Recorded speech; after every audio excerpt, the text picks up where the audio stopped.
2007 সাল পরবর্তী সময়ে ওই যে ১/১১ সরকার যারা ছিল তারা মানুষের মাথা এবং মগজে বোঝানোর চেষ্টা করছিল বাংলাদেশের রাজনীতি ব্যাপারটা খারাপ, অতএব রাজনীতির রিপ্লেসমেন্ট হতে হবে বিরাজনীতিকরণ।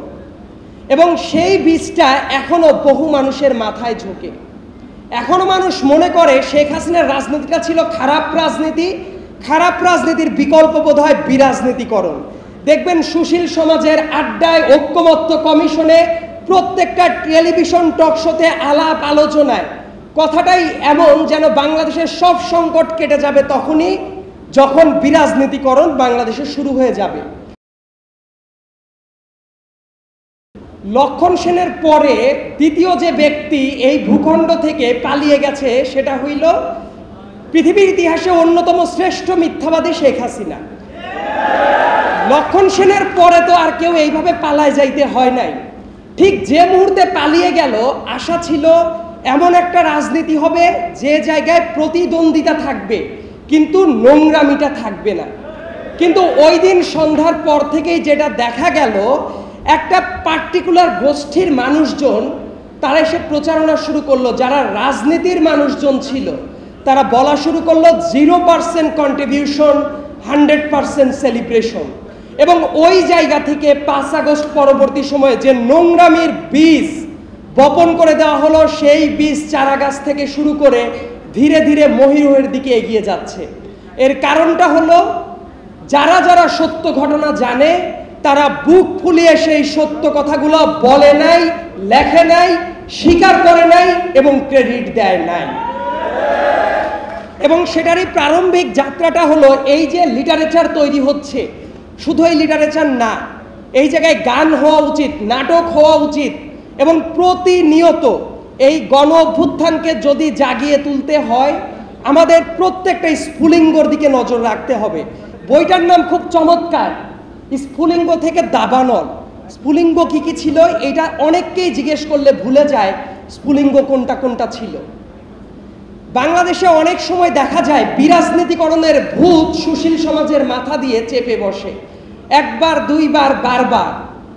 এবং 2007 সাল পরবর্তী সময়ে ওই যে ১/১১ সরকার যারা ছিল তারা মানুষের মাথা এবং মগজে বোঝানোর চেষ্টা করছিল বাংলাদেশের রাজনীতি ব্যাপারটা খারাপ, অতএব রাজনীতির রিপ্লেসমেন্ট হতে হবে বিরাজনীতিকরণ।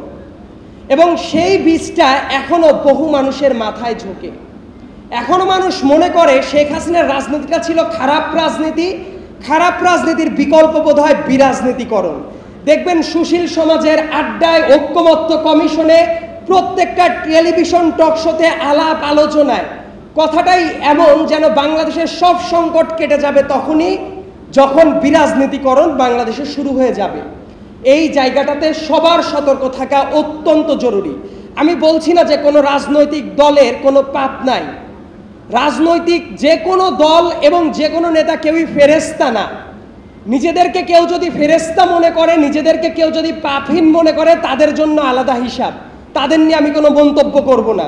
কিন্তু যারা মানুষের রাজনীতি করবে তাদের ভুল হবে, যারা মানুষের রাজনৈতিক দল তাদের অনেক ভুল হবে। কিন্তু আমাদের যেটা দেখতে হবে, খারাপ রাজনীতির বিকল্প কি? ভালো রাজনীতি। খারাপ রাজনীতিটাকে রিপ্লেস করতে হবে ভালো রাজনীতি দিয়ে। এই কথাটা এই জন্যই বললাম, 5 আগস্ট পরবর্তী সময়ে যারা বলা শুরু করলো 0% কন্ট্রিবিউশন, 100% সেলিব্রেশন, তারা জানে না ওই ১/১১ সরকারের থেকে কতগুলো স্ফুলিঙ্গের দরকার হয়েছে এক একটা দাবানলে পরিণত হতে।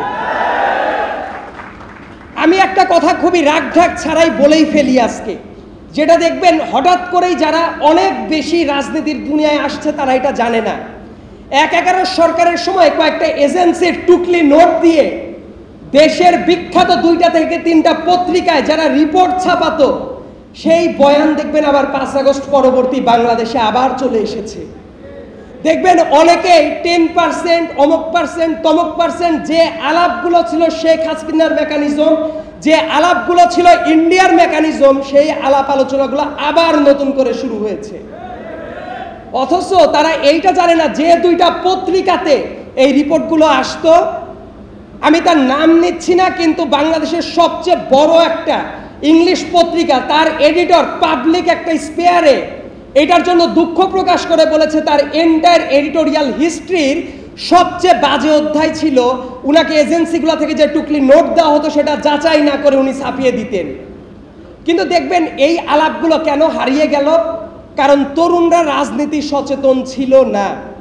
এই জন্যই শেখ হাসিনা যখন পিলখানায় এই ধরনের একটা ম্যাসাকার চালাতো, শেখ হাসিনা যখন শাপলা চত্বরে ম্যাসাকার চালাতো, শেখ হাসিনা যখন বাংলাদেশে গুমের সংস্কৃতিকে একেবারে এমন লেভেলে নিয়ে গেল যে ভয়ের সংস্কৃতি থেকে আমরা বের হতে পারতাম না, তবুও তার কালচারাল ফ্যাসিস্টরা বারবার করে বলার চেষ্টা করতো শেখ হাসিনার কোনো বিকল্প নাই। কিন্তু আদতে দেখেন ওই আলাপ আলোচনাগুলো হারিয়ে গিয়ে হঠাৎ করেই মনে হচ্ছে শেখ হাসিনা যেন 2024 সালের জুলাই মাসে হঠাৎ করেই স্বৈরাচার হয়ে গেল। কিন্তু শেখ হাসিনা স্বৈরাচার হয়েছিল কবে? আমি যেহেতু আইনের ছাত্র ছিলাম, আমার কাছে মনে হয় এই ব্যাখ্যাটা যদি আইনগতভাবে দেই, শেখ হাসিনা স্বৈরাচার হয়ে গেল 2011 সালে সংবিধানের ৫ম সংশোধনীর মাধ্যমে। যেদিন থেকে তত্ত্বাবধায়ক সরকার ব্যবস্থা সাংবিধানিকভাবে তুলে দিল, ওই দিন থেকেই ছিল শেখ হাসিনা একটা পাক্কা স্বৈরাচার। কিন্তু অনেকের কাছে মনে হয়েছে যখন তাদের চাকরির পর আঘাত আসলো, তারা শেখ হাসিনার কেরানি হইতে পারবে না, ওই সময় থেকে তাদের কাছে মনে হওয়া শুরু করলো শেখ হাসিনা বোধহয় হঠাৎ করেই খারাপ হয়ে গেছে। ঠিক এই জন্যই দেখবেন বাংলাদেশে যখন একের পর এক বিতর্কিত ইলেকশন হতো, তাদের কোনো ভূমিকা কোথাও ছিল না। 2024 সালের অর্ধেকের বেশি আসনে ইলেকশন হলো না। 2018 সালের ইলেকশন একটা পাক্কা মধ্যরাতের ইলেকশন হয়ে গেল। 2024 সালের 7 জানুয়ারিতে একটা ডামি ইলেকশন হয়ে গেল। অথচ এই ঢাকা বিশ্ববিদ্যালয়ে এমন অনেক শিক্ষককে আমি চিনি, এখনকার অনেক বিপ্লবীদের আমি চিনি, যারা ওই ডামি ইলেকশনেও শেখ হাসিনার ভোট দিয়ে তাদের হাতে ওই কলঙ্কের কালি লাগিয়ে তারা শেখ হাসিনাকে বৈধতা দিয়েছিল। ওই স্ফুলিঙ্গগুলোকে তারা বারবার করে অস্বীকার করে গেছে। পিলখানা ট্র্যাজেডির কথা তারা ভুলে গেছে, 1/11-র কথা ভুলে গেছে, শাপলা চত্বরের কথা ভুলে গেছে। প্রত্যেকটা গুম যখন হয়েছে সেই পরিবারগুলোর সাথে কি অমানসিক নিপীড়ন চালানো হয়েছে, তারা সেই সব ধরনের স্যাক্রিফাইস ভুলে গিয়ে হঠাৎ করেই মনে হয়েছে এই আন্দোলনটা ছিল এক্স্যাক্টলি 36 দিনের এবং এর আগে পরে কারোই কোনো অবদান ছিল না। এবং খুবই দুঃখের সাথে আমি দেখেছি এমন অনেক মানুষ যারা মাত্র 5 দিন 7 দিন রাস্তায় নামিয়ে থেকে অনেক ছাত্র নেতা যাদের হাতে এখনো গুলির দাগ লেগে আছে, সেই ছাত্র সংগঠনগুলোকেও একদম ভিলিফাই করে ফেলেছে যে তাদের কোনো অবদান ছিল না, তারা ছিল 0% কন্ট্রিবিউশনের। কিন্তু দেখবেন তাদের হাতে এখনো গুলির দাগ আছে। এবং আজকে আবিদ সাহেব যখন কথা বলছে, এই আন্দোলনের একজন ফ্রন্টলাইনার হিসেবে সে যেভাবে কন্ট্রিবিউশন রেখেছে, শুধু এক আবিদ সাহেব একা না, আমার ডিপার্টমেন্টের অনেক ছোট ভাইদেরকে দেখেছি যেভাবে রাস্তায় পড়েছিল, আন্দোলনটা শেষ তাদেরকে আস্তে করে সাইড করে দেওয়া হয়েছে। এই আন্দোলনে তো শুধু রাজনৈতিক নেতৃবৃন্দই ছিল না, এমন অনেক অরাজনৈতিক ব্যক্তিবর্গ ছিল, তাদেরকে কর্নার করে ফেলা হয়েছে। এই আন্দোলনের সবচেয়ে সিগনিফিক্যান্ট একটা রোল প্লে করেছিল নারীরা। সেই নারীরা 5 আগস্টের পরে কই?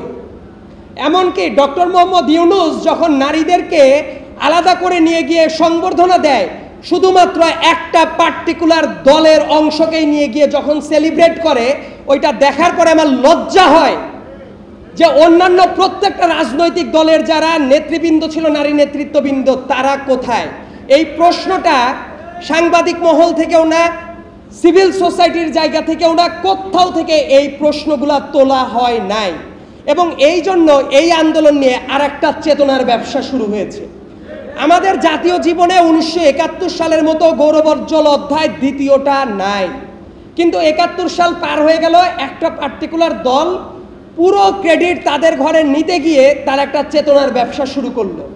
আমার খুবই ভয় হয় যে এত বড় একটা গণ অভ্যুত্থান, এই পুরো গণ অভ্যুত্থানের ক্রেডিট যখন একদিকে টেনে নেওয়ার চেষ্টা করা হচ্ছে, এই চেতনার ব্যবসাটাও আবার বুমেরাং হয়ে আরেকটা চেতনার ব্রিগেডে পরিণত হবে এবং যেটা আদতে গণ অভ্যুত্থানের চরিত্রটাকে নষ্ট করে ফেলবে। এই জন্য আমি বলি যে এই গণ অভ্যুত্থানে যাদের যা ক্রেডিট ছিল প্রত্যেকটা জায়গায় সেটা স্বীকার করা দরকার। হতে পারে এক একজনের এক একটা রাজনৈতিক মতাদর্শ আছে, অনেকের ভিন্ন মত আছে, অনেকে রাজনীতির ভেতরেরও মানুষ না, কিন্তু তাদেরকে সেই অর্থে স্বীকৃতি দেওয়া হয় নাই। প্রাইভেট ইউনিভার্সিটির স্টুডেন্টদেরকে পুরোপুরি ইগনোর করা হয়েছে, অথচ তারা ছিল এই আন্দোলনের সবচেয়ে গুরুত্বপূর্ণ একটা পিলার। নারীদেরকে কর্নার করে ফেলা হয়েছে, অনেক জায়গায় মাদ্রাসার স্টুডেন্টদেরকে কর্নার করে ফেলা হয়েছে, এবং ক্ষণে ক্ষণেই যে আলাপটা আসে এন্টায়ার রাজনীতিবিদ যারা ছিল তাদেরকে ভিলিফাই করার চেষ্টা করা হচ্ছে। আমার কাছে যেটা মনে হয়, এই গণ অভ্যুত্থানটা একদিনে দানা বাঁধে নাই। যে মুহূর্তে কক্সবাজারে এক্সট্রা জুডিশিয়াল কিলিং যখন হয়ে গেল, ওই যে ওই মেয়ের কান্নাটা এখনো আমি নিশ্চিত প্রত্যেকের কানে বাজতে থাকে। এখনো বাংলাদেশে গুমের সংস্কৃতি যাদের হাত ধরে শুরু করা হয়েছিল, তাদের পরিবারকে কতটা শেখ হাসিনা বাজেভাবে ট্রিট করলে গুম করার নির্দেশ দিয়ে তাদের পরিবারকে ডেকে পাশে বসে সান্ত্বনা দিয়ে বলতো যে এই গুম বোধহয় খালেদা জিয়ার মানুষরাই করেছে। এই নৃশংস যে কালচারটা শুরু হয়েছিল, ওই স্ফুলিঙ্গগুলোর কথা কিন্তু অনেকেই ভুলে গেছে। প্রত্যেকটা ইলেকশনের আগে যেভাবে ব্লক রেড দেওয়া হতো, যত মানুষকে গ্রেপ্তার করা হতো, রাজনৈতিক নেতৃবৃন্দদের ধরে নিয়ে যে পরিমাণ নিপীড়ন চালানো হতো, সেই নিপীড়নের গল্পগুলা পেছন থেকে হারিয়ে গেছে। এই জন্য আমি বলি যে বাংলাদেশের যারা মুভি বানান, যারা নাটক বানান, যারা গান লেখেন, যারা কবিতা লেখেন, তাদের প্রাইম দায়িত্ব হলো এই প্রত্যেকটা জিনিসকে মানুষের মেমোরিতে কালেকটিভলি ধারণ করা। এবং সেটা যদি ধারণ না করা যায়, তাহলে মনে হবে হঠাৎ করেই কোনো একদিন শেখ হাসিনা স্বৈরাচার হয়ে গেছে এবং তাকে পতনের আন্দোলনগুলো শুরু হয়ে গেছে। এই দাবানলকে যদি আমরা দেখতে থাকি, প্রত্যেকটা ইগনাইটিং ফ্যাক্টর যেগুলো ছিল, প্রত্যেকটা ফ্যাক্টরকে আমাদের একইভাবে মনে রাখার দরকার। changeTV.press, এক ফোঁটা হলুদ নেই।